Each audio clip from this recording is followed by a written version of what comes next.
Sooner Nation, Thunder Nation, we are back. This is the Just Okay Sports podcast. That is just Oklahoma sports and just an okay podcast.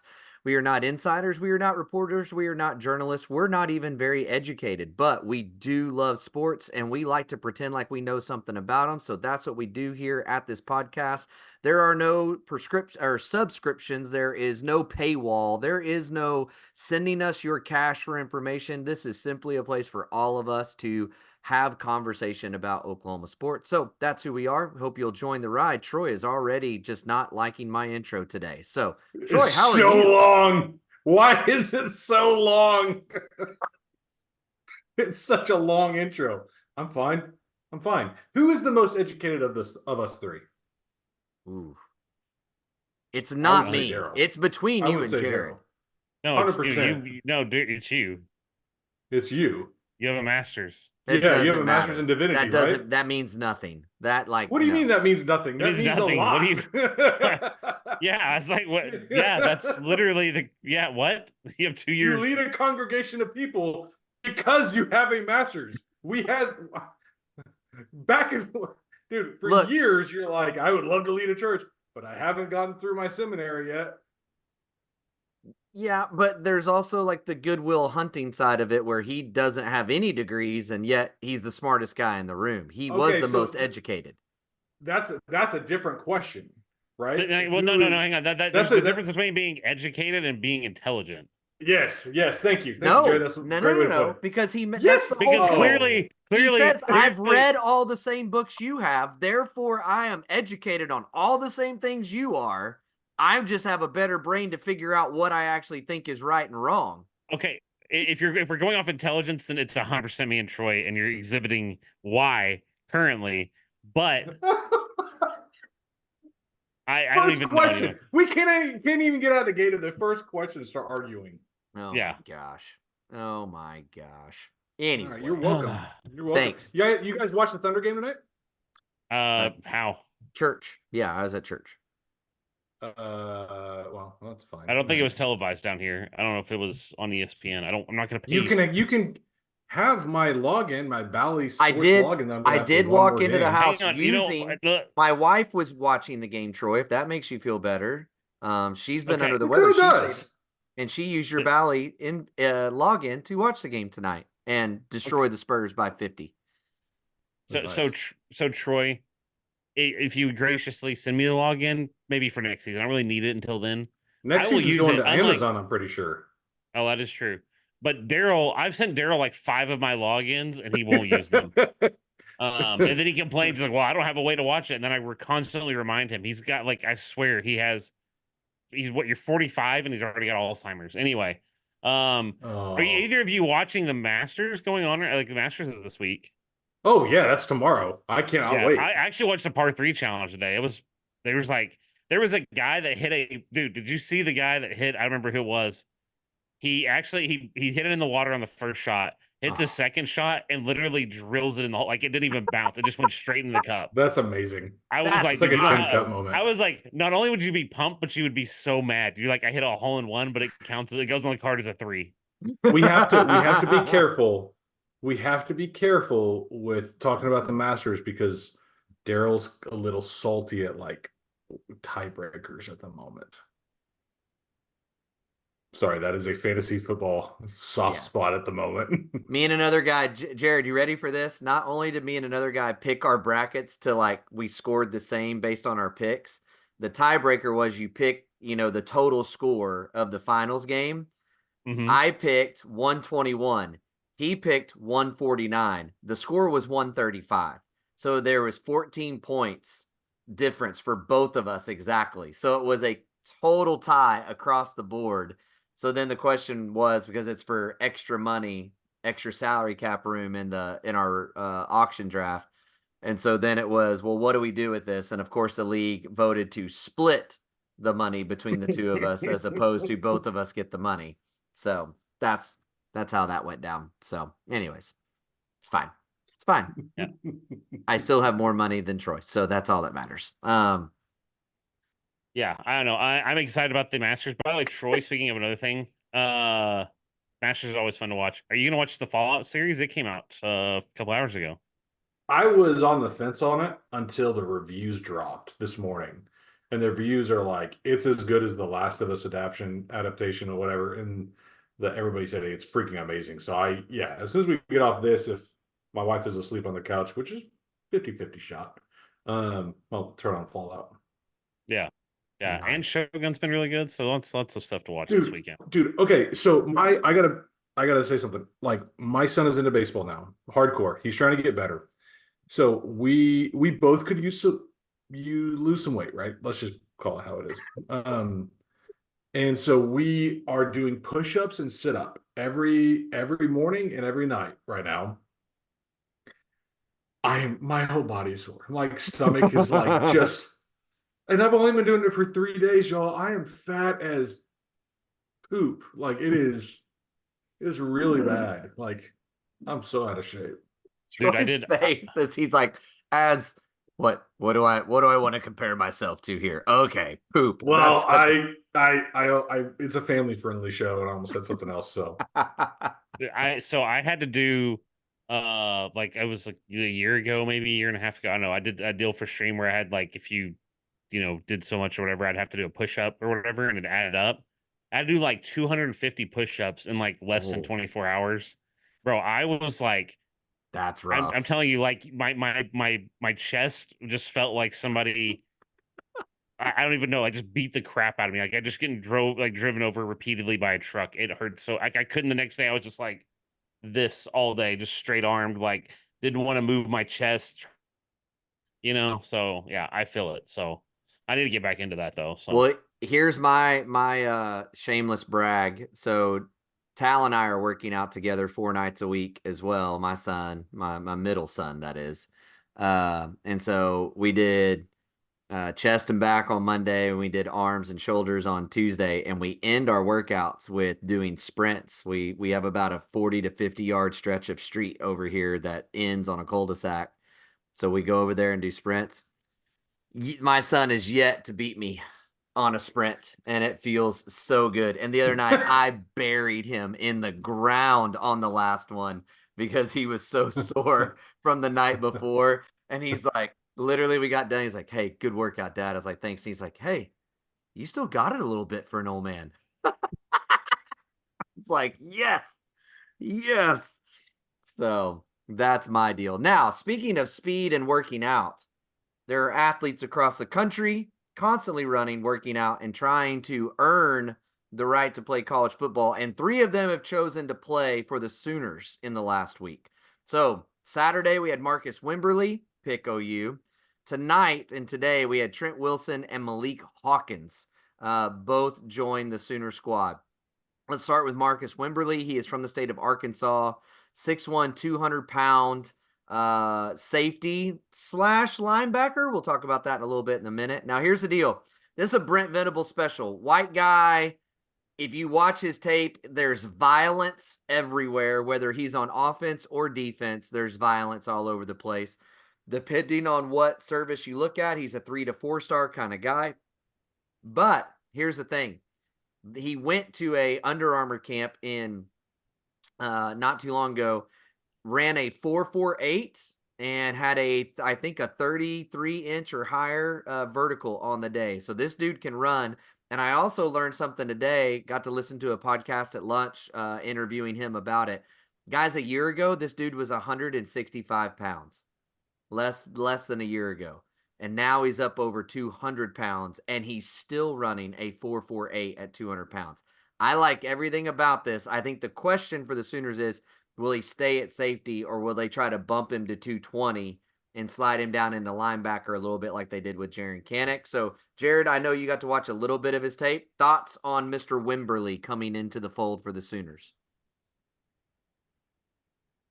yeah, I think a big thing that they've talked like that you've noticed when you watch this film is like he's like you said very violent.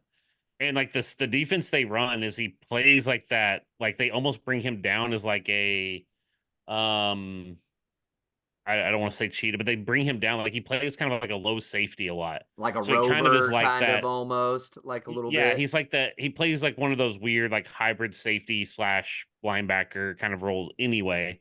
So yeah, I really like what I watched this film. I believe wasn't he committed to Arkansas? Did we talk about this? I believe he was committed to Yes. Arkansas before I think episode like December or something. Whenever there's the big shift at Arkansas.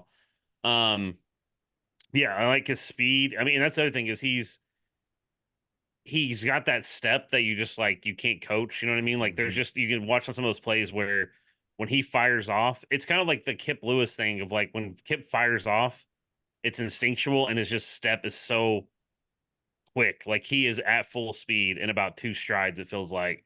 Yeah. So just love what I see. So I think he's a guy that will climb the rankings. Like you said, adding the weight on that he's added, I think throughout a senior season, if he keeps producing and stays healthy and all those things, I don't know how he's not a much high rated guy. Awesome. Troy, if you get a chance to watch any of his tape?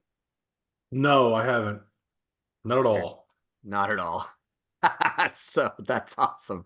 The other thing that I find interesting with him that I like, and you notice with this staff a lot, when you watch his tape, he starts at I believe it's at quarterback playing like a wildcat on the first play.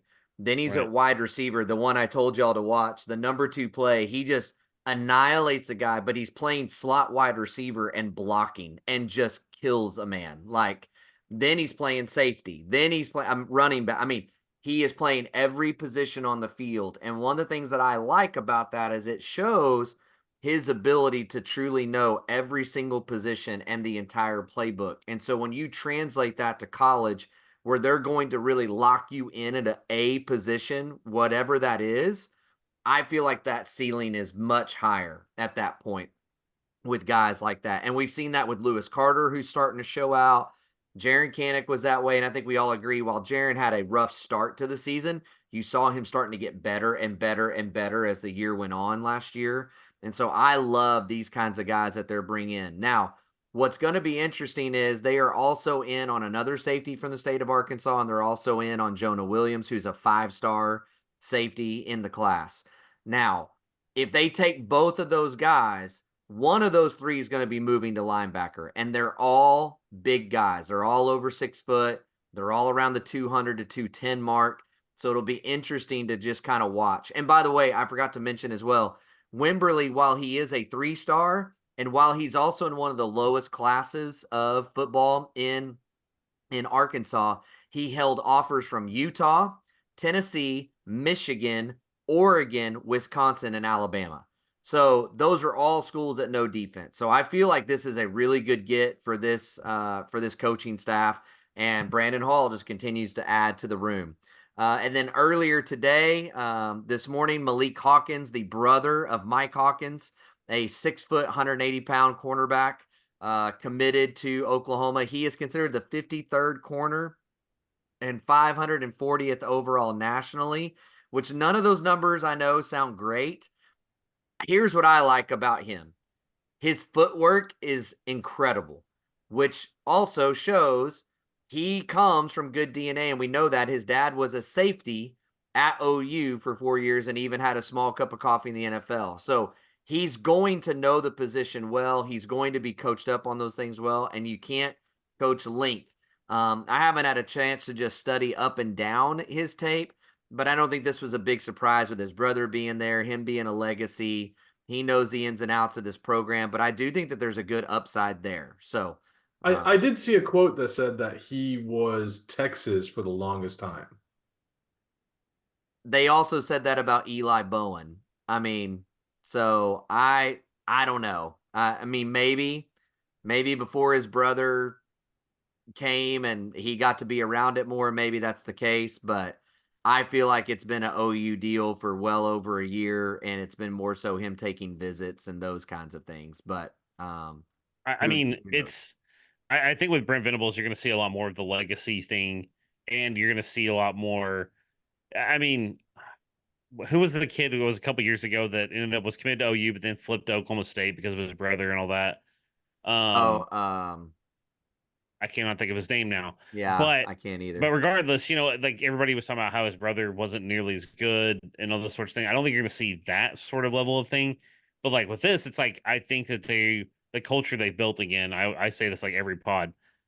is conducive to bringing in kids that have, like, if you bring in Michael Hawkins, you're going to have that culture that is going to pull a guy like Malik Hawkins in because of family and everything. That's what they've talked about, and that's what I don't remember what or there's a podcast I was watching. They were talking about like, was it the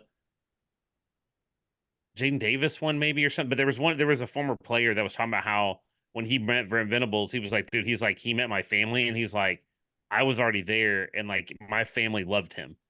Like, and he made a point that the family loved him, and that's how he is with everybody, is he builds those connections with family. So it's cool to see that, you got Malik and Michael both coming to OU. So So I'm starting to see a trend in some of these recruits, and what they're saying is, all right, when you see a recruit, they commit to Bama, Georgia, Ohio State, right?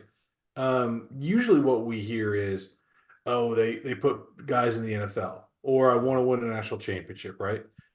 What are we hearing with all these commits for OU? It's like, that's the culture I want to be around. That's the type of like camaraderie or collaborative work ethics, culture like that. It's always about the culture and what they built so far. Agreed. yeah, I mean, that was even Wimberly. His tweet was very, I mean, I don't remember what it specifically was, but he said it's like, it's all about the culture. I mean, he literally, that was his tweet. And I even saw some people saying that it was a shot at Arkansas. I don't really think so. I just think that that's back to what you're saying, Troy. That's not a shot. I don't think that's a shot to anybody. I think everybody's got their own culture, right? And some are more conducive for certain people and not. But I mean, what we know about their culture is it's hard work, it's higher standards, right? And it's respect, right? You're going to respect your teammates, you're going to respect the game, you respect your coaches, your family, people that you come across. Like, all of that is incumbent on what this culture is for the team.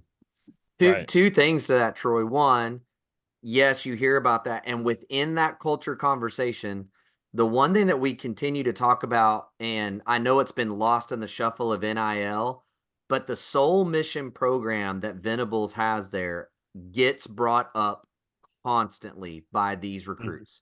They all talk about it and how this is the one school that is doing things to truly invest in us as a person outside the game of football, right? And even the Soul Mission is a part of football, right? Like there is counseling, for instance, is a part of the Soul Mission. So when you are overwhelmed with anxiety and pressure and all the things because of this sport, we want to teach you how to deal with that. But that is something that translates outside of football, right? The internships, the service, all that stuff. The other thing, this was actually brought up on another podcast. I can't remember who, but think about this, guys.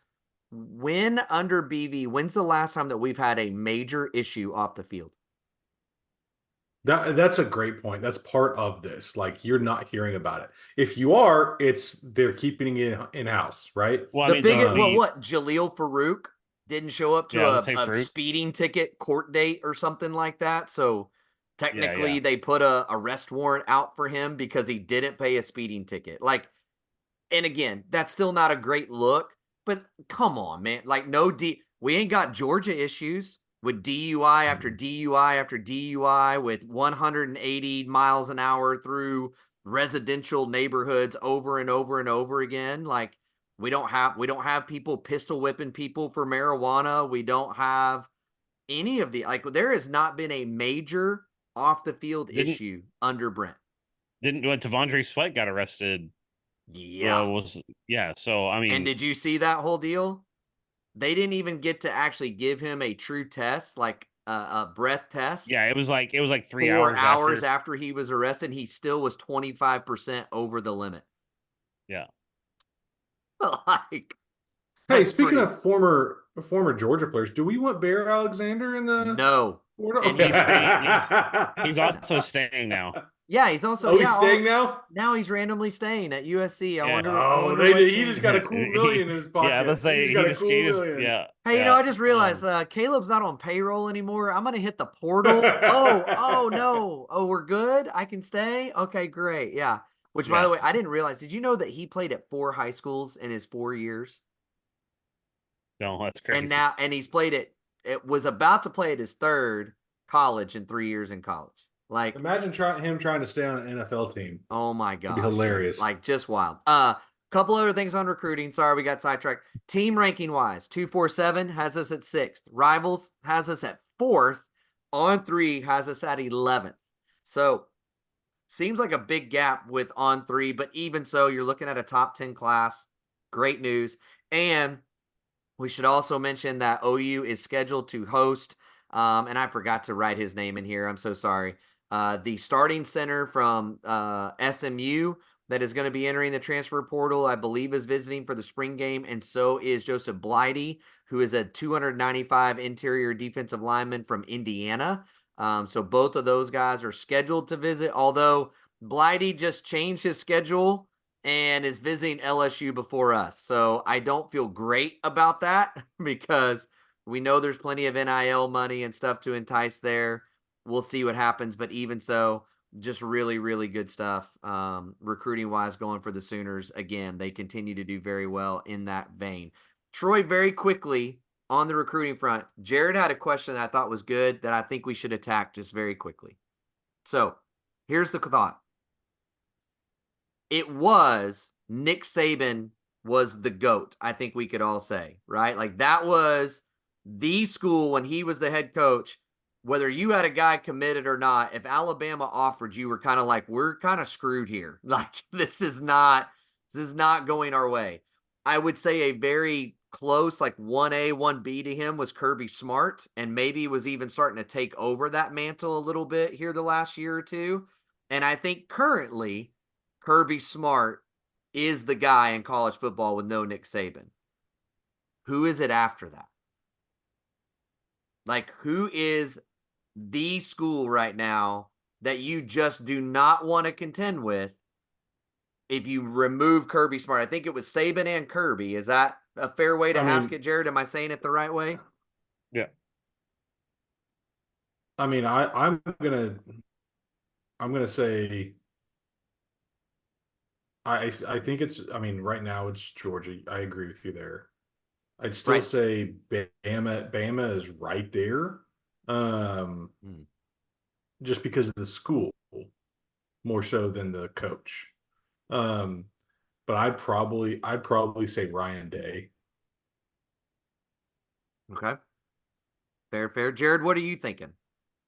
Yeah, see, the way that this came up was, I feel like Saban became so synonymous. Not to say that Alabama didn't have success before Saban, but Saban elevated them so quickly and so high that they're just so synonymous with each other that if you take them apart, with Saban gone, even though he still has like an off the field role or whatever, without him at the helm, it's like Tom Brady and the Patriots, right? Like the Patriots have not been the same since Tom Brady left.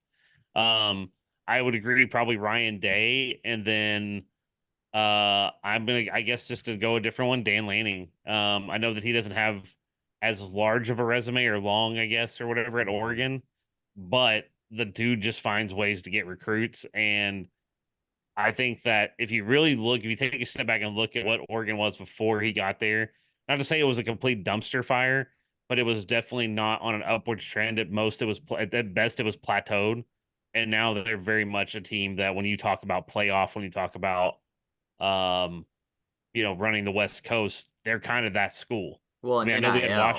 I mean, yeah, like, NIL, yeah. I mean, but that's what I'm saying. You would think Washington, because Washington was just in the national championship game, but it's like, well, I still think as a program, you're still looking at Dan Lanning in Oregon. yeah. Here's the thing I think that is fascinating, right? I think we could list some guys. I think Ryan Day's up there. I think Dan Lane's up there. But here's the biggest thing. I think BV is in a great position in this. Unless Kirby Smart really comes hard after one of the guys you really want, I would say it this way. There's more parity in recruiting right now than there has been in a long time. What has Dan Lanning done at Oregon? I mean, he hasn't won a Pac-12? Yeah. But he hasn't done anything in the All right, playoff. let's take Right? away winning, right? Take away Okay. winning. let's just look at rankings. I just pulled this up. This is wild. Bama, Ohio State, and Georgia. All three of them are in the top 4 every single year since 2017. Right. They are all three of them are 3 of the top 4 every single year. Where every once in a while there's a Clemson, there's an LSU, there's a USC, but those 3 are by far the 3 recruiting schools. Yes. In the top 10 is always LSU, is always OU, and typically USC. Yeah. So, but to that point, we don't know what Alabama. In Texas. What Alabama without Saban's going to be like, right? Yeah. I think you are at a point now with Ryan Day that in the recruiting game, you could go, look, Ryan's great. Ohio State's been great since the start of football, but he hasn't won anything. He hasn't. Michigan now with no Jim Harbaugh, that changes the game at Michigan completely. You really don't know what USC is going to be moving forward with how bad things went last year and now no Caleb Williams, where that's going to go moving forward for them, right? I mean, you've got so much. You got a new coach at A&M, which I would say the last couple of years, that's another school that you're terrified of because of their resources. But now with a new regime, how's that going to work? What's that going to be like? Can he recruit? Can he not recruit there? How's that going to flow? And I mean, there's just been so much turnover and change. I just think that there's a great opportunity for parity right now. And I think Ohio State's still going to be up there. Georgia is still the cream of the crop. After that, I think it's wide open. I mean, Sarkisian obviously in Texas is recruited well year in and year out too. LSU is probably, but I don't feel like that any of those schools right now, like, again, other than Georgia, if I know it's coming down to us in Georgia, I'm going to go ahead and chalk that up to a 99.9% chance they're going to Georgia, right? I'm saying the same thing about Ohio State. Yeah, I mean, the thing is that you've got to have success at some point, right? Like, all the schools we're talking about, like Ohio State, really their 2 down seasons, if you want to say that, were what, the last 2 years, because they got beat by Michigan, right? Now they're potentially kind of unchallenged, right? Do you know who's sitting number 1 right now in the rankings? Notre Dame. Ohio State. Yeah. Ohio State. Well, it depends on what page you're looking at, though, too. I'm just looking at On3. I'm looking at On3 right now. So, but here's my point. Hold on, let's pause. Daryl, your internet is real bad right now. Oh. Yeah, you keep. Yeah, it's really bad. Well, great. Let me see what I can do to fix that. My bad, fellas. So, yeah, my point real quick. I'll talk while you're troubleshooting, even though I'm your tech guy. You have to have some amount of success at some point. I guess my hot take is if Kirby Smart doesn't start getting things under control at Georgia, I could see that potentially going bad. Like you said, we've talked about a number of off-field issues, not only with like players either. That's what's crazy is it's administration as much as it is players that have been busted for wild things. So you kind of start having that if you don't it's kind of like we talked about that culture or whatever. If you don't get those things under control, when does it start to fall apart, right? So yeah, I mean, it is going to be interesting to see. You're going to have success at some point with some of these schools, like in Ohio State has kind of already established himself there. Like LSU with Brian Kelly, it's like, okay, he's recruiting really well right now, but if he has a couple of seasons, like if next season they only have 7 or 8 wins, and then whatever, if he doesn't really start to really push them to the top of the SEC, is that gonna sustain itself? I mean, like, there's a lot of guys that are so new to their school, we can't tell what the trajectory is because we don't have enough sample size, I guess is what I'm saying. Yeah. And they don't have enough resume there either. So it'll be fascinating to see how it plays out for sure. Let's go a little bit more in-house to OU really quick, talk some spring practice. I think one thing is very clear. I think that the staff and the media department really believes that Deion Burks is going to be a player because he was mic'd up this week. He was the guy that was selected to try to do gymnast things with the men's gymnastics team this week. They have him everywhere on their social media, which just matches up with all the rest. I mean, I think that is clear to see with everything that is going on, which is really exciting and a huge get. Now, I want to really focus on defense. We have heard great things about the safeties. We've heard great things about the corners. We've heard really good things about the linebackers. We're even hearing some great things about some of the defensive line, especially the young guys that have come in. And so I want to pose this question to you all.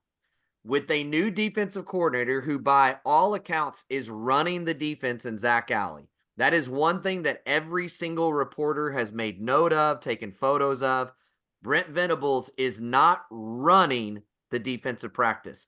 He is not running the linebacker practice. He is coming over, he's giving his 2 cents, and he is moving on. Zach Alley has full control of that defense. And so I've been watching some different podcasts and videos on what kind of defense Zach Alley ran at Jacksonville State, and even watched some tape against they played South Carolina his last year there. So I wanted to see a little bit of what he did there. Guys, he does everything. I mean, the Brent clone is there because we know that Brent is multiple. He wants to mix everything up. He wants to disguise it all, do all the different things. Dude, in that game alone, he dropped a 4-2-5 defense for a point in time. He ran 3-3-5. He ran 3-2-6 in that game. And you can go watch other games where he even runs a 5-2-4 defense. Now, we all understand that defense in some degree is dictated against who you're playing, right? If you're going to play a hardcore air raid team, you're going to want at least 5 defensive backs out on the field, right? If you're going to play a triple option team, you're probably going to want to go a 4 or 5 man front. But my question to you is this: based on what we are hearing out of spring, based on the depth at different positions, what would you consider the best defensive lineup that OU could put out on the field? We're not talking matchups. We're talking if there is one setup you could put on the field that you believe puts your best players on the field to be successful, what defense would you run? Jared, I will start with you.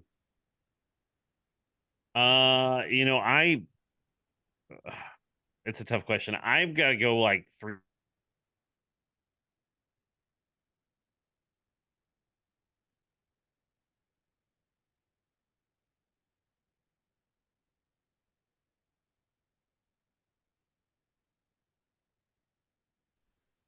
At linebacker, that if you could somehow find a way to squeeze a third linebacker on the field, I don't think that's a negative.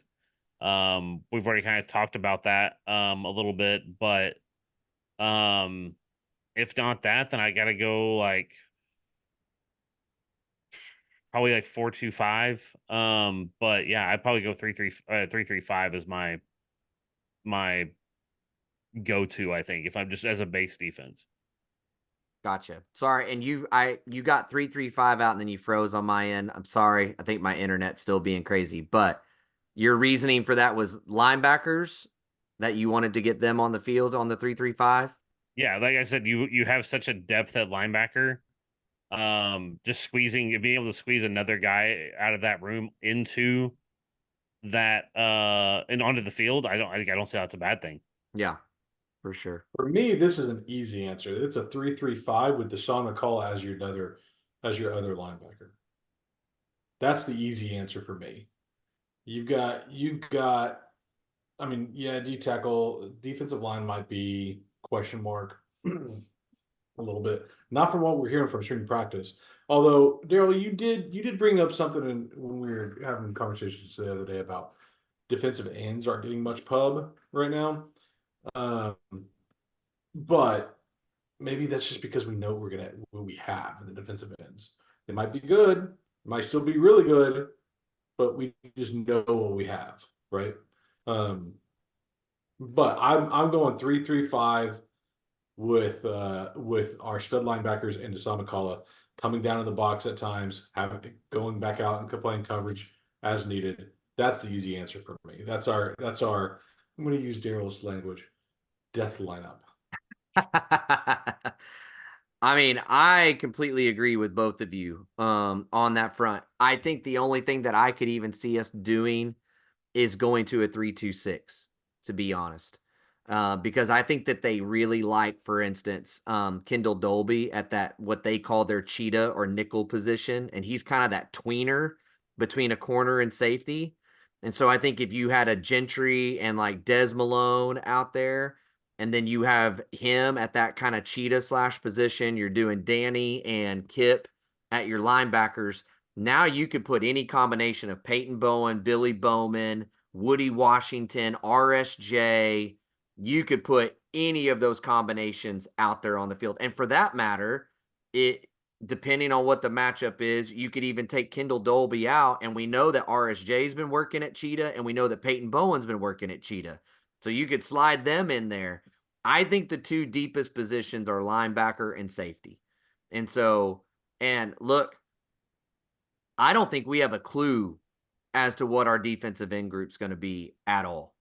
I mean, the more I think about that group, I think I left last season believing that that was just going to be this really strong group for us. But I think I was believing that based on that PJ was just going to really break out and become a freak, and that our Mason Thomas would be healthy. But the more that I think on it, it's like our Mason Thomas has never been healthy since he's been here. And even right now, we know that he's already missed 2 or 3 practices in spring ball, not from a major injury, but an injury enough to hold him out. And it's like, this is year 3, and we're still dealing with injuries. You are not hearing buzz about PJ other than the fact that he looks like he's gained weight and he looks like $1 million in a uniform. You're not hearing that he's going out there and dominating anything. The only guy you hear consistent talk that is making plays at defensive end right now is Ethan Downs. And look, we all like Ethan Downs. He's been an all Big 12 guy. But you know what you have in him, and it's not stardom. It's a guy that's going to bring his lunch pail, play hard every single down, and set the tone. But there's not going to be anything that's just going to change a game with him on the field. The weakest position's defensive end. So when you go to a 3-man front, you can play a David Stone kind of at that 3/4 technique. And then Ethan Downs can play more of that outside 5 technique if you need to, or whatever it is. And then Jaden Jackson or DJ Terry in the middle. And then you can put all your athletes. And Troy, I'm with you. Thinking about Danny Stutzman, Kip Lewis, and Dasan McCullough all on the field as linebackers that sounds really fun to me. I'm changing my answer to your 4-2-6 with Dasan coming down as a linebacker and still popping out if they go spread offense on us. You can do so much with that look. You can do so much with that because he has trained at Cheetah. So he can play that Sam/nickel. And that's the thing with the 3-2-6. The amount of confusion you could cause on offense because you put Dasan out there. Well, is he a linebacker?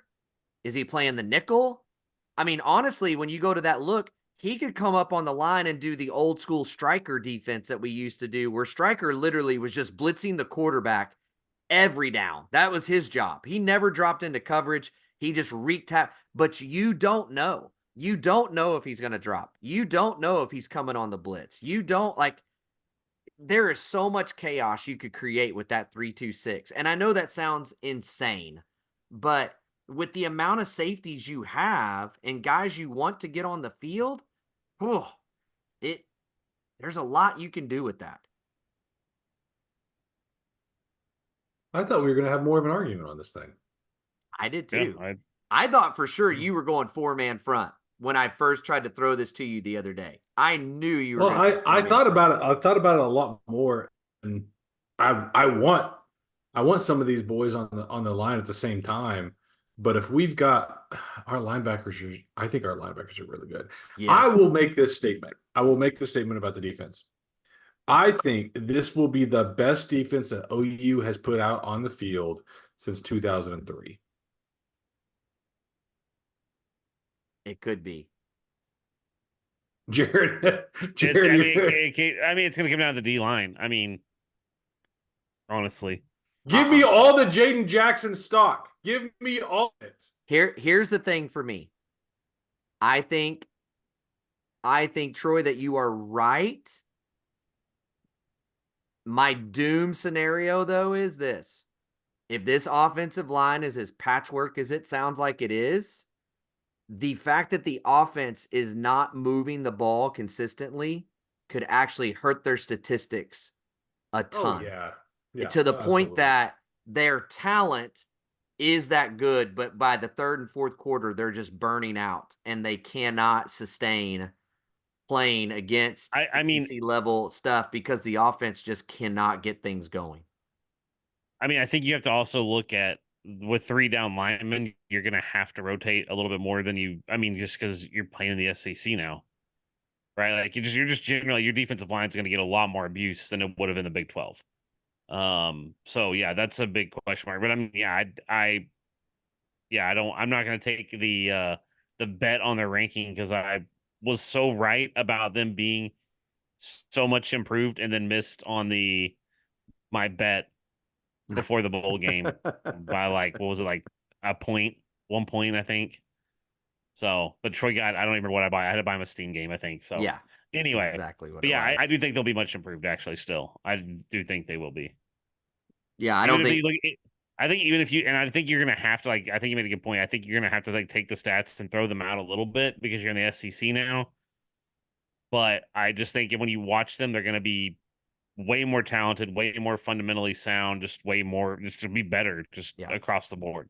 And that's the other thing with the 3-man front, Jared, to your point, is it allows you to rotate better, right? Because you can take Ethan Downs and put him out there for a whole drive. And then the next drive, you could bring in Nigel Smith, you could bring in PJ or R. Mason Thomas, let them go. Then you can move Jaden Jackson out, bring DJ Terry in. You could bring the other D tackle who is maybe Devon Sears and now put David Stone in. Like you could literally do a whole line change, almost 3 deep right now. I feel like because you're playing essentially 2 defensive tackles and then only 1 defensive end. But if you go 4-man front, that can't happen. The linebackers, they're wanting to get Kobe McKenzie on the field. They want Deshaun on the field, and they really want Lewis Carter and Samuel Masigo on the field. So even with 3 linebackers, you've got plenty to back that up. And then at safety, it's the same. I mean, it's Billy Bowman, RSJ, Peyton Bowen for sure. Jaden Hardy is making serious noise at safety as well. You got Woody Washington playing back there. So you got 5, 6 safeties you can play, and corner's not much different. You got Kanai, you got Gentry, you got Des Malone, you still got Makari Vickers out there. I mean, they are loaded in the back seven. Just put it this way, to put it a simpler way. When was the last time you could legitimately say that they were, especially on the defensive side of the ball, so deep that they're struggling to get people on the field? It used to be like, I mean, think about it. Like, when was the last time we weren't like, oh, if so-and-so goes down, we're just totally screwed. We have nobody to fill in. Yeah. I mean, we've had that for 10 years. And now it's the other problem where it's like, now you're having to find ways to get the guys on the field so they don't transfer out or something because you've got so many good guys. Yeah. And that's the problem you need to have. That's the problem you need to have, which, by the way, another quick report that came in the other day, Lewis Carter in the scrimmage the other day. How was it said? It didn't look like he made some incredible like blow up tackle, but at least 3 or 4 times, what seems like a routine tackle, the person who he hit stayed there for quite a while trying to find out if they were okay or not before they got up. I mean, I love it. I just love everything that this defense has coming. And I'm with you, Troy. If the offense can find any rhythm at all, yes, it's the best defense in 2003. There's no reason for this defense not to be that good. So now let's move into Troy's real passion, the Thunder Basketball Association team of OKC is fully healthy, rocking and rolling. Shea's dropping 40. The next night, Chet's getting to watch Wemby's team be beat by 50, which granted they didn't play anybody that I don't think anyone in the world knows, but we still beat them by 50. This team is guaranteed a top 3 seed. I mean, wow. And last night's game against the Kings, man, to be down 20 and come back and win that game was just an incredible, incredible feat. How do you feel about this squad going into the playoffs, Troy?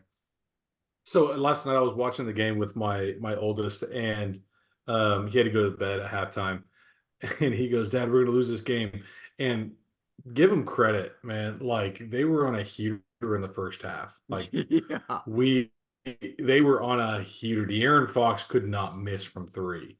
Or But the then I was Ellis like, guy. yeah, Keon Ellis had a game of his life, and so like I was just like, just this is what the Thunder do. If a team gets on a heater, 9 times out of 10, they come off that heater eventually. And when they do, the Thunder don't stop what they're doing. They're consistent in what they do.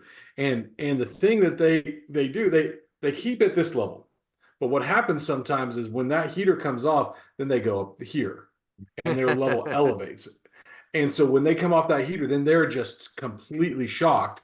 What do we do now? And the Thunder just come at you in waves. That's what they did to the Spurs tonight.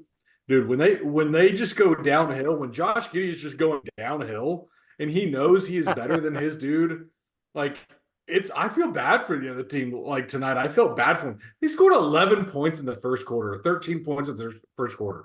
The Spurs did without Wemby. Just terrible. But man, I told this I told this to my kids and my wife when the Thunder when the Thunder playoffs start in like what 9 or 10 days. Yep. I said, you don't have a husband, you don't have a father. I'm gone. Like, you want to watch the game with me? Let's do this. But I am not the person that you currently know. Like it is. And I will say the same thing. If OU gets in if OU gets in a national championship game, I will say the same thing. You can watch with me. Love to have that experience with you, but I'm not your dad. I'm not your father. God. So bad. So bad. Oh My wife just gave me a look, dude. Like, what do you want me to say? I love you, but I mean, this is happening. Troy, I'm 100% with you to look at the family and go, look, guys, playoff games are on. They're on the TV, and I'm watching them. But you went a little too far. I took a step. I took another step or four. Babe, you're further divorced. than that. I'm divorcing you. If they get to the playoffs, I'm gone. And children, you're up for adoption because I've got better things to do with my life. That's just great. So goodness. Jared, how are you going to feel about having to stay up to watch the tip at like a 10 p.m. game on the East Coast of Oklahoma City Thunder basketball? I mean, it's fine. I'm excited to finally get to watch them because like they've had like 3 games all season televised. Here at least. So yeah, I mean, I do feel good though. I mean, they're looking more and more like they're gonna get a good matchup. And I think, like you said, Troy, like this is kind of what I said like a couple weeks ago, maybe even further, where I was like, now they're getting to that point where they're turning all those dials, like dialing in and getting in that mindset. Like you said, they didn't blink when they played, when they've been down in games. They've taken adversity in the games as it's come. And then like tonight when they're playing San Antonio, of course, San Antonio sat Wemby and a couple of their other guys or whatever. It's like they just went out and did dominated. Like they just literally, like, I don't even think like looking at the stat sheet, it's like I don't even think like it felt like the Thunder really just kind of beginning to end dominated, and the score sheet doesn't even show how much so. But I'm excited. Yeah, I mean, like again, I keep saying it.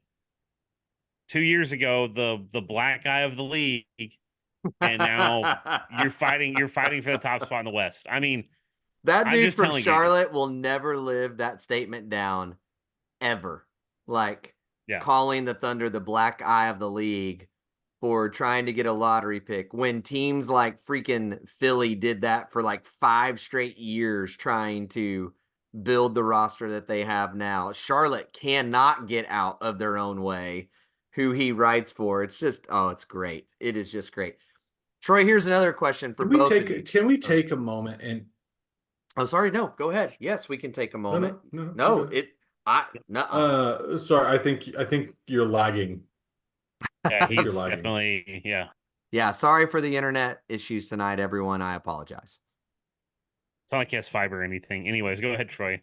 No, I was just gonna say, can we just take a moment and just recognize the greatness of SGA? Oh, dude. He's Dude so. is Yeah.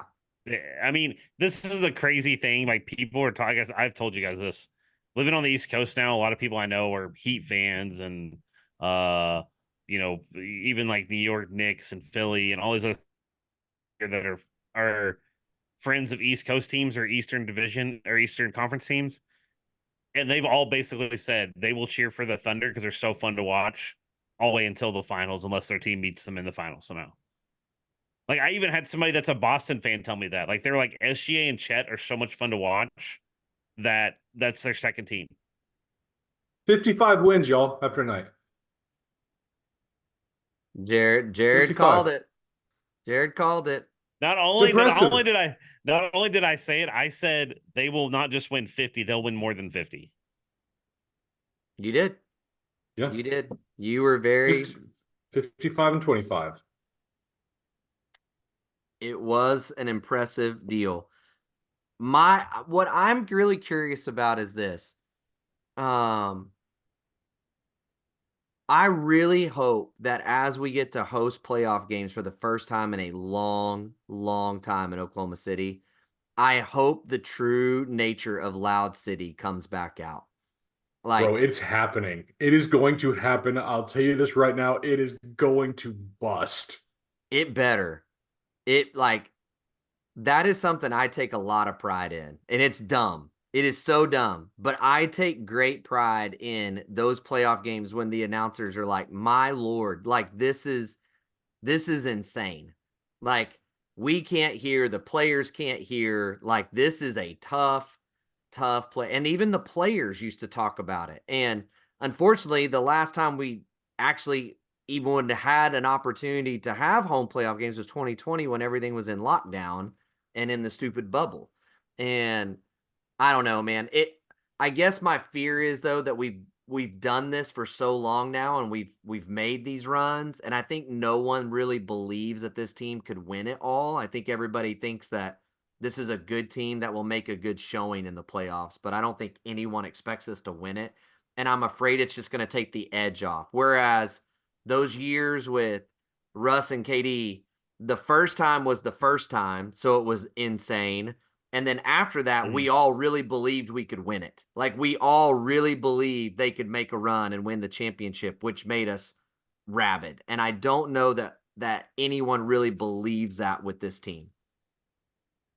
Yeah, but I also think you can't discount the fact that everybody's been yearning for a playoff run from this team for how many years? Like we haven't had a postseason. We haven't sniffed the postseason in how 3 long? years. Or 4 Yeah. years. 4 years. 4 years. Yeah.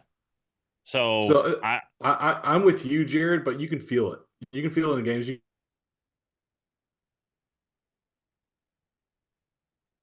Watching the tickets, we talk about it after the game. J Dub is talking about it after the game. It was like, man, that was crazy in there tonight. It's building. It's been building over the last month and a half to 2 months.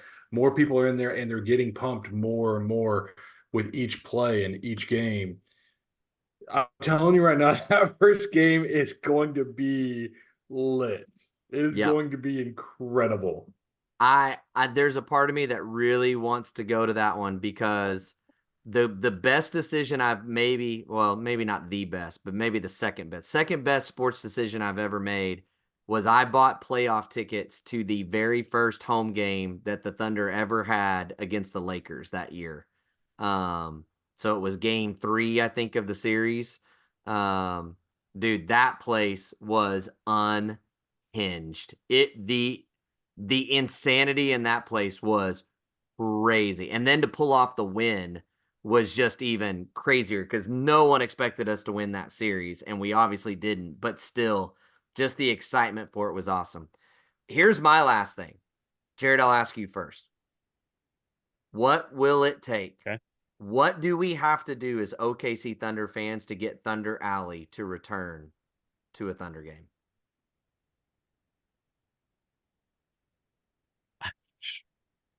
Nothing. I mean, No. yeah, I mean, I think you're gonna have it. I mean, I don't know. I don't think they'll do it personally. Troy, you think that they would bring Thunder Alley No. back? I think some form of it maybe one day, but it's not Yeah. going to be to what we remember, what it was before. It's you And got again, out I of hate that hand or because whatever you want to all call these it. other cities are doing it. Like the Toronto did it a few years ago with Kawhi. Milwaukee did it. Like, I just hate that we started that trend in the NBA, and then something that happens a mile and a half down the road has impacted it to go away, because it was one of the coolest scenes in sports, was seeing that whole area just packed with fans watching the game and losing their minds outside the stadium. I don't know, man. Like, maybe this can start the trend on Twitter for them to bring it back. I don't know. I would love for them to bring it back, but I'm more excited. I'm so excited for these playoffs, especially in the West. The West is going to be fascinating. I could give a rat's derriere about the play-in tournament in the East, but the play-in for the West is going to be awesome. Yes. It is going to be awesome. I cannot wait. Yeah, because here's the thing: there's 5 teams still vying. Well, really, Phoenix, the Pelicans, and kind of the Kings are still vying for the 6th seed. I think the Pellies are going to get the 6th seed, but it's still fascinating. Dallas has moved their way up from stuck in no man's land with play-in. Now they're the 5 seed, and they could be the 4 seed. That's wild. They've been playing fantastic. Yeah. They're going to be they're a tough I don't matchup. think SGA is going to win the MVP. I think there's some groundswell for him, but I think he's going to come in 2nd or 3rd. You think Luka's going to Jokic- take it? No, I think Jokic is going to get it again personally. If the Nuggets end up winning the West, like getting first in the regular season standings, I think Jokic takes it. Dang it. Well, I'm still betting SGA wins it. I think there's enough people on his bandwagon to push it through. Do you know what Jokic is averaging this year? Oh, it's dumb. Don't get me wrong. I mean, if I was a Denver fan, I'd be screaming at this podcast saying Jokic is the MVP. I understand that. 26 and a half, 12, nearly 12 and a half boards a game, 9 assists a game, 1.3 steals, almost a block a game on shooting splits that are fantastic, except for his 3-pointing, which is only 35%. But Yes. Yes. He's having just a stupid season. It is. And here's the only reason I give the edge to SGA, right? Is I feel like for the position he plays, his defensive numbers are better. Because he's averaging almost a block a game as a point guard. And he's leading the league in steals. So defensively he's higher. And again, the second youngest team in all the NBA, he has on the doorstep of winning the West. Whereas Jokic is on a NBA championship team. Like, that would be the differentiator for me. Here's a dude that's not getting talked about enough. Giannis is having a better year than when he won the MVP. Yes. But his He's team averaging, is not. His team is not. He's averaging 30, 11 and a half, 6 and a half, 1.2 steals, 1.1 blocks. And I would argue that the East is not as strong this year as when he won the MVP. That was a year where the East was deep. And that's the other thing I think that's hurting him. Yeah, the East is top. The East is very top heavy. No doubt about it. There's one team. I'm sorry. I don't even think the Bucks have a shot of beating the Celtics. Philly's the only team. Philly's the only team I give even if they're healthy. If they're healthy, right? Yes. The problem is they have to. If they get out of the play-in, they'll be the 7. Let's say they're the 7 seed. They have to play the Bucks. I don't think they're going to beat the Bucks in 7. I think could. they could. I think they The could. problem is The Tyrese Bucks, is Maxi's not fully healthy, but neither is Giannis. Giannis just went down yesterday right? with an They're ankle saying a calf strain, but man, or I don't calf strain. know. Yeah, I don't know about that. That looked a lot worse than a calf strain to me. I'm calling it. I'm gonna say Celtics Knicks in the Eastern Conference Finals. Okay. That's what I'm gonna say. We'll do our predictions for the NBA later on. Yeah, next week. but Next week we'll do our all that stuff. Preliminary, I think the Suns and the Lakers get out of the play-in. Oh yeah, I think those are solid Yeah. picks. Those are solid picks. Speaking of other basketball, let's talk a little college basketball for a second. Arkansas got a new coach, guys. Did y'all see that one coming on your bingo card this week? Good Yeah, Lord. no, that was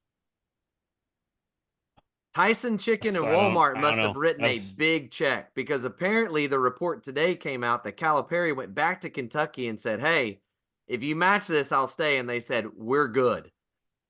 but I think a little bit of it is he kind of was like he's kind of a victim of his own success in that way, right? Where they were so dominant for what was like 4 years, where they were like literally there was like 3 to 4 years where Kentucky was the team in college basketball. Yeah. And now anything that if he doesn't match that, then he's not meeting expectations. Kentucky is the most insane expectation college basketball program I think that there is. Yeah. I mean that the pressure at that place is through the roof. And somebody said it really well today on local radio. This almost really feels like a win-win for everybody, to a degree. Like Calipari gets to go to a place that he likes, gets to restart, kind of get things going again. Kentucky gets to do the same. They're kind of frustrated with him, but it's not to the point where they like want him gone. But the fact that he's leaving, they're kind of like, well, okay, go do your thing. And we're not upset about it. We can kind of let you go with your flowers. So it's kind of hopefully a win-win all the way around. We'll see in 2 or 3 years if that's how it actually plays out. But it feels that way a little bit. And Jared, you mentioned it is Masters week. So I do have to get from each of you who is winning the Masters. Troy, you're the real deal golf man here. Who's winning the Masters? Scotty Scheffler. I know that's a easy pick, It's but such a if boring pick. I get it, but the dude is by far the best ball striker on tour. He is the most accurate dude on tour. If he's hitting some putts, I think he runs away with the Masters. Wow. Jared? I'm gonna go, man, this is gonna probably make make both of you mad. I'm gonna go Ricky Fowler. I know he won the par 3. There's no way. There's no hang on. He won the par 3 contest today, right? Which there's the par 3 contest curse or whatever. Right. But if Ricky was gonna win it, it'd be like Ricky would win it in that scenario. So it's a flyer pick, but that's just too. That's my bet. I'm just like Look out for Wyndham Clark. Look out for Wyndham Clark. Yeah. Wyndham Clark, he says. Wyndham Clark. Okay, so I have to go someone not Scotty Scheffler. I also like Koepka. I'll throw Koepka as my alternate.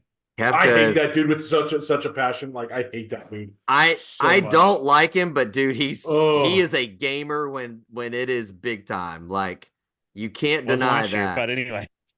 All right, I am going to go. Daryl, how about if this? you go back and watch, I'm going to go. This podcast, you're going to hate this. I know. You're going to hate this podcast. It's actually much better on my end than it is on y'all. So I think we're going to be okay. But I'm going to go John Rahm back to back. He does it again. Okay. That's what I'm going. So can we get to my fun segment now? Can we get to my fun? Yes, fun it segment? is. It's your turn. Let's wrap this baby up with Troy's. All right. It's the return. It's the return. We're bringing back one of my favorite segments that we used to do. Top 5. We're bringing back a top 5. We're not going to go around because it'll take way too long like we used to. Okay. We're just going to go top 5. Each of us say our list. So today's top 5 is your top 5 action movie scenes of all time. Doesn't have to be the best or technically the greatest, just your favorite action the one scenes we enjoyed the most. of all time. Yes. 100%. 100%. So, who would like to kick us off? Anybody want to throw out some mentions before we get into the list? Oh, some honorable mentions that didn't make it in there. That's what you're asking Yeah. for. Yeah. You actually mentioned one earlier that did make my honorable mention, which was Helm's Deep. Just the whole fight scene Yeah, that's of a good Helm's one. Deep. Two That Towers. was an honorable mention for me. I tried to figure out like how to put it in there, but it didn't make the mark. But still, like one of my favorite moments is in the Bourne series when he's on the phone talking to them and he says, I swear to you, if I even so much as feel you behind me, I will come at you so hard and so fast, like you will not know what's just happened. Like that whole, like him just throwing down on the US government is just incredible, but it did not crack my top 5. Here's an honorable mention that's like I don't think either of you will have it on your radar, but I really enjoyed the movie, and it's like kind of the whole movie, 1917. Like even the I've scene not where seen that. he's running through. You've not seen it's a World War I movie, and it was the Mm-mm. one that was shot where there's no cuts in the movie. Like it's a Yes, that was a who was the director? What was that? I don't remember his name. Is that a Nolan joint? No, That if was it, Dunkirk. it was yeah, Sam That was Mendes. Dunkirk. Sam Okay, Mendes. yeah. Yeah, 1917 was great, man. Yeah, was really good. Like the scene where he's like running across, like he's running Yeah. perpendicular to everybody, and like they even said like him getting run over was like not planned or in the cut, like it's happened, so they kept rolling. So, yeah. Anyways, really good movie. One of my honorable mentions might be in your top 5s is the Heat bank robbery shootout. Oh, that's a Oh, good that's a good one. one. That is a good one. It's It not in is not mine. my Not in top mine, but 5, it's but good. that's really It is a good. great scene. It's so Heat, good. Heat is such a good movie too. Heat is such a good movie. Yes. He is so, and another one is the Captain America Winter Soldier elevator fight scene. That is So in my good. top 5. That is Yeah, in my okay, top there 5. you go. There Yeah, you go. that's All in right, my let's top start 5. with you, Daryl. Let's start with your 5. Go. Start with 5 and go all the way to 1. Okay, my number 5. I've mixed it up several times. But my number 5 is Gladiator, and I don't know how you want to put it, but it's when they're in Rome and it's his first fight with his helmet on and they defeat, the barbarian horde, right? Like, and it's not supposed to go that way, and they do. And then when he takes the mask off and he says, father to a murdered son, husband to a murdered wife, and I will have my vengeance in this life or the next. Like that whole that's like good. build to that moment. Yes. Holy crap, dude. Like and then the crowd just starts live. And it's just like he is so pissed. And he is literally just taking control of Rome with one gladiator fight is freaking epic. Okay, you're number 4. Oh, sorry. My number 4 is the tasting scene of John Wick when he schedules a tasting and he goes in and he's like, appetizer. And he's like, appetizer. And like goes through and like gives all the descriptions and does all That's not things. an action scene. That's not an actual action scene. But when you combine it with his scene of going through the catacombs with everything that guy put together for him, it's incredible. Like you put the scene of the tasting combined with him going through and killing, one of the head table members and going through the catacombs and surviving, especially when he gets to the shotgun, because he's like something strong, robust. And he's like, strong, robust. The Benelli 12 gauge semi-automatic carbon fiber stock. And he's like, I just love the combination of all that's incredible for me. All right, your number 3. My number 3. I'm going to probably get roasted by my brother for this, but it is the scene in Top Gun Maverick, the new one, when they have outcasted him, that he's no longer the instructor. And then all of a sudden they're just sitting in the room and he says, course open, and they go, yes. And then he runs it, and then he gets to, he's like, you have probably just destroyed a $30 million or $30 billion plane because it can't fly anymore because you just pushed it beyond its limit. But you're team leader. Like, that is just, love it. Love that whole scene. That is my 3. 2. Do I really want to go here? That's the question. Yeah, I do. My number 2 is the elevator scene in Captain America Winter Soldier. That whole, does anybody want to get out, and him just taking them all and leaping out of the elevator, knowing that he'll heal after he hits the ground. Absolutely epic is my 2. And my number 1 will always be my favorite action scene for probably as long as I live. The Matrix. Coming through the metal detector, and after they have told him to remove all metallic items, and he just throws open the trench coat and just goes nuts on everybody. Just, yeah, absolutely epic. That is my favorite of all time. Jared, that's a good 5. Jared, you're up. Okay, so I went because I knew Daryl was going to pick a couple of those, so I did go a little bit different. So I picked some different ones because a lot of those would have been in my top 5. But my number 5, I am going to go. Ironically, not my favorite World War II movie, and probably a little bit of a cliche pick, but I'm going to go Saving Private Ryan and D-Day because it just was so realistic. You talking about the Normandy beach scene? Yeah, just the whole the so visceral, so just like, and it was the first to really be in that style. Go ahead. I have a question. If that's not your favorite World War II movie, what is your favorite World War II movie? Fury. Oh, Fury's really good. Solid. Fury is like, Fury was like, I liked Fury because it did, while Saving Private Ryan kind of didn't like really romanticize it too much. There was a little bit of like the romantic element of war to it or whatever, and like Fury's just like pure destruction and mayhem, and like, you know what I mean, like it's just chaos. And it just showed that way well. Daryl, go ahead. Great, you have your hand up, sir. I am making a confession and a moment of repentance on this podcast tonight.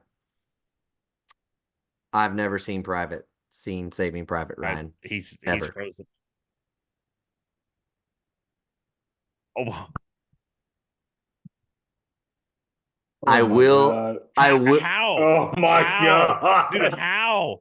I don't even will. know how. It's not even like if you're like, no, I haven't seen like a couple of John Wick movies. Like, I understand they're like a little bit new, dude. That movie's been out for like 3 decades or something. I don't even know. It came out 2001. I know. What are you doing, bro? I will correct this week before the next pod. I will correct this, and I will watch it.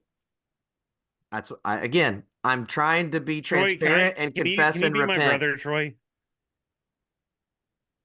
Troy, can you be my brother?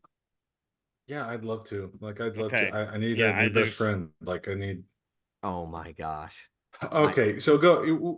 We took too long on this. Go number 4, Jared. Number 4, 300. Like the first fight scene. I know it's a little cheesy and stuff, but like the speech he gets.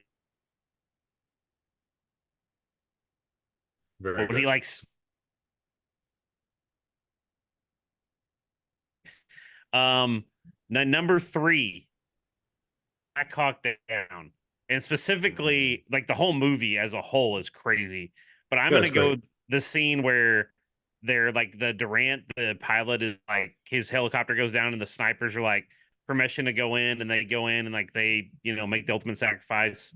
Emotional scene, hard hitting scene, very good action, just chef's kiss. That was my number 3. Okay,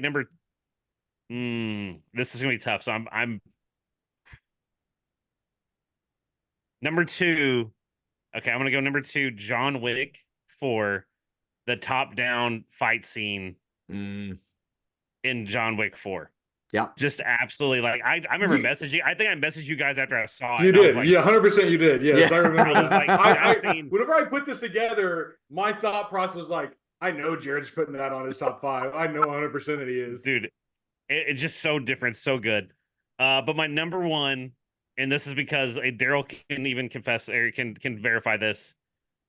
I watched this as a child like a million times. We both did. Top Gun. Top Gun, the final dogfight in the original Top Gun, when he Maverick's re-engaging and all that. It's like cheesy 80s, but it's like, dude, it's so good. It's So so good. I can turn it on right now and still be hyped. So, Troy, your top 5, buddy. All right. I just had to adjust mine a little bit. So my number 5 was the Avengers Endgame final battle. And I had to push it out. I had to push it out just because of all the pomp and circumstance and everything that went on. Like there will never be a moment when watching in the theaters like that again with everybody the same way. I'm just glad I was able to experience that. 100%. So my true number 5 is your honorable mention, Daryl, is Lord of the Rings, Two Towers, Helm's Deep battle, all of that, and then Gandalf coming in at the end. Yeah, Woo! so good. My number 4 is Jared. One of yours would be Saving Private Ryan, D-Day. The Normandy Beach scene is just absolutely crazy, and there's really not a whole lot like it. My number, what am I on? 3. Okay, so my list is a little weird. My number 3 is the Matrix lobby scene. Probably one of my favorite action movies of all time, if not my favorite action movie of all time. There's so many, like the bullet time moments in it and everything. Like you're blown away the first time you saw it in '99. Yeah. Like it's incredible. My number 2 is one my 2 and 1 you guys have not talked about. Is Braveheart. My number 2, the first big battle scene where he's like cheering everybody on. He's like, they may take our lives, but they'll never take our freedom. Yeah. Oh my gosh. And then they clash and the brutality of that. Oh, yeah. Oh, it's a good one. That is my favorite movie of all time. Oh, wow. I did not know that. Okay. Braveheart is my number 1 movie of all time. My number 1 is I'm going into my nerddom now. Okay. Oh boy. This franchise is my childhood franchise, is my kid's childhood now. We live and breathe Star Wars. We live and breathe it all day, every day. Y'all remember, y'all are old enough to remember when Phantom Menace came out. Yep. The lines were hours long. You had to get there. It wasn't like midnight showings now. You had to get there 6, 8, 10 hours early to get a seat, right? Yep. Every single screen was Phantom Menace in the theater. Every single screen. Yes. Disregard that the movie sucked, right? The fight scene, Duel of Fates, when Darth Maul comes out with a double lightsaber against Qui-Gon and Obi-Wan, I literally saw myself from above. Like it just was an existential moment. That I will never forget in my life. I really wrestled with that one not being in my top 5 as well, Troy. Here's the thing. What makes movies better? Imagine that Jar Jar Binks is a secret Sith Lord. It doesn't make it better. My son tries to tell me this crap all the time, and I'm not having it. And I'm having it. But like this is how much we live and breathe. My son and I are playing a card game all the time. That's Star Wars. We're watching through Star Wars Bad Batch. My youngest we just got done watching through all the movies. Like, I'm actually reading a Star Wars novel right now in my spare time. Like, we live and breathe Star Wars.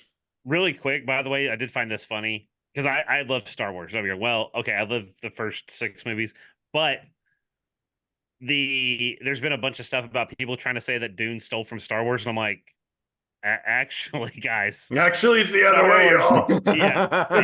George Lucas stole that from Dune, but which, by the way, Dune 2, I don't know, I almost wanted to put it on here because it's just so fresh, but it's like I have to, as far as a sci-fi movie, action movie or whatever, Dune 2's got to be up there. Like Dune Part 2 has to be way up there. It's really good. But here's the thing. I can't put Dune 2 in a list without Dune 1. It's a 5.5 hour long movie. That's what it is. It's not just Dune. Okay, here's an honorable mention, and we can wrap this up or whatever. the scene where I can't remember his name, Momoa's character, when he has the Yeah. fight in the hallway. Yeah, yeah, 100%. That would Unbelievable. definitely that was a great fight scene. So Yes. Dude, it was jarring because I just watched Dune and Dune 2 and all that stuff. Last night, Jason and I watched Aquaman 2, and it's just crap. It's Yeah. not good. It's Yeah. All really the bad. Aquamans are not awesome. The first one, but they're not great. yeah, They're yeah. not. I just knew that one of you would put something Game of Thrones in there as well. I just knew that there That's would a be show. This was action movies. Movies. This was action movies. Okay. Okay. All right. I'm with you. I understand. Action now. shows, I think that list would be harder because some of the quality in a lot of shows are not nearly to the movie. level. Or I agree with that. recently, they're okay. If okay, here's one thought, and this is we can take this offline. But my favorite action scene of a TV series would be Daredevil season 1, the hallway fight scene. That's one clip. I no never stop. saw Daredevil. Oh, it's phenomenal. Daredevil's the best one on TV. Yeah, Troy is a big defender of the one and only Daredevil. So this was good, Troy. We've missed the top Yeah, five. see? It brings five. some good discussion out. I like this. I don't think we'll be nearly as impassioned in the future because we all really love action movies. So I think we won't take as long to get through our top fives moving forward. But I don't know what is happening on your Yeah, end. you're dial up. I can hear your modem in the background. But anyways, yeah, no, you're fine. No, we definitely need to bring this back. This is a good segment. So Troy, I tell you, got to be on the pod every time from now on. So All right, Sure. so next top 5 is how we eat our eggs, our favorite way we eat our eggs. I'm just coming up with 5 ways to eat my eggs. I was about to say, Lord. So It's like on a I'm burger just count kidding. or something. Like, yeah, it does actually. Yeah. Good way. No. Well, again, Right. this has been our podcast. We'd love for you to like, subscribe, leave a 5-star review and a comment. It would mean a lot to us. And so we hope that you will. But no, regardless, if you do or don't, we're having a great time. And we hope that you are too. I'm Daryl. That's Jared. That's Troy. And we will talk to you guys later. Bye, Baker.